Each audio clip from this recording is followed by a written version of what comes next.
For 4,000 years, the strongest mage in history was not dead, he was trapped. And when he finally returned, the world had already forgotten what true fear felt like. 4,000 years ago, Frey Blake, the greatest archmage to ever exist, stood at the absolute peak of magic.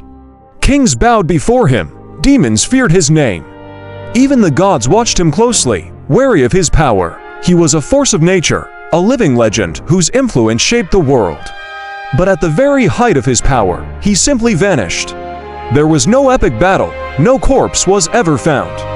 There was no explanation, it was as if he had been erased from existence itself. History slowly forgot him, his name fading into myth, and then into nothing. The world moved on, comforted by the convenient lie that the Archmage was dead and gone. But the truth was far worse, a fate more terrible than death. Frey Blake wasn't dead. He had been imprisoned, locked inside a void beyond time, a featureless abyss where concepts like life and death had no meaning. He was conscious, fully aware, and completely unable to die for 4,000 years. Imagine the pure, undiluted terror of that existence. No body to move, no voice to scream, no escape. Only an endless stretch of nothingness, with only his own thoughts for company. And in that void, things grew to monstrous proportions, his rage and his patience. Inside that timeless prison, Frey's enemies believed time itself would be their ultimate weapon.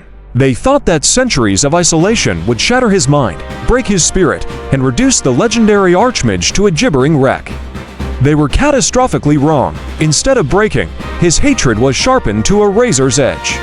His understanding of magic, unburdened by a physical body, deepened into something absolute. His will, tested against an eternity of despair, became something monstrous and unyielding.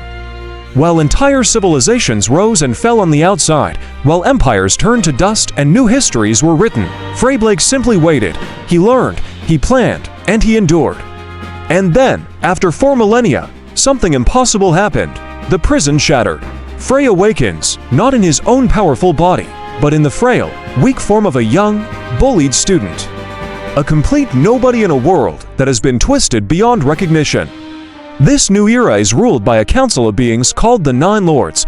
They present themselves as demigods, saviors who brought peace and order to a chaotic world. But Frey, with his ancient wisdom, sees through the facade instantly. These beings aren't saviors, they are parasitic overlords. They control the world from the shadows, masquerading as benevolent rulers while secretly enslaving humanity. Magic, the art he once perfected, has decayed into a pale imitation of its former glory. Truth has been rewritten to suit the conquerors, and false gods now sit on thrones built from lies. But inside this fragile, pathetic body, the mind of the ancient Archmage stirs. And he immediately understands something terrifying. This world doesn't need a savior. It needs judgment. Frey begins his return quietly, cautiously. He is a ghost in a world that thinks he's a myth. He observes, he listens, he tests the corrupted magic of this new age, measuring its weaknesses, its limits. And he measures his new enemies. He quickly realizes that the Nine Lords, for all their posturing and power, fear one thing above all else, the return of true, untamed magic. They erased him once to seize control. He knows they will not be allowed to try again. Every spell Frey casts is deliberately restrained. Not because he's weak, far from it, but because he's calculating. He moves like a predator, learning the terrain, mapping out his hunt. He doesn't want mere survival. He's not interested in just getting by. He wants dominion. He wants to reclaim what was stolen from him, and that includes the world itself. Slowly, carefully, Frey begins to stop hiding. The change is subtle at first, then undeniable. Enemies who cross him fall without ever understanding what hit them. Arrogant, powerful mages suddenly feel an inexplicable pressure just standing near him, a primal fear they can't name. Demons, ancient creatures who remember the old world, recognize his presence instantly.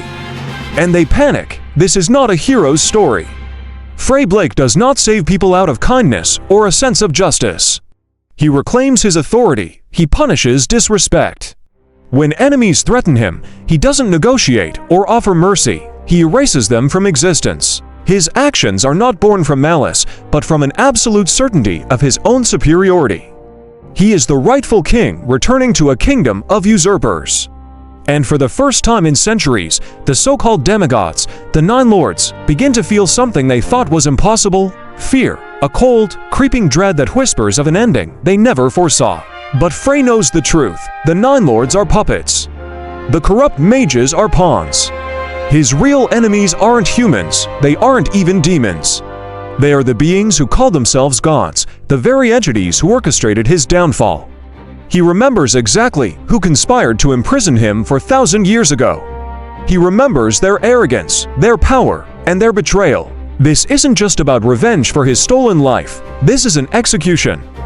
He is the judge, jury, and executioner for gods who have sinned. The world believes it's ruled by benevolent gods, but the Archmage has returned.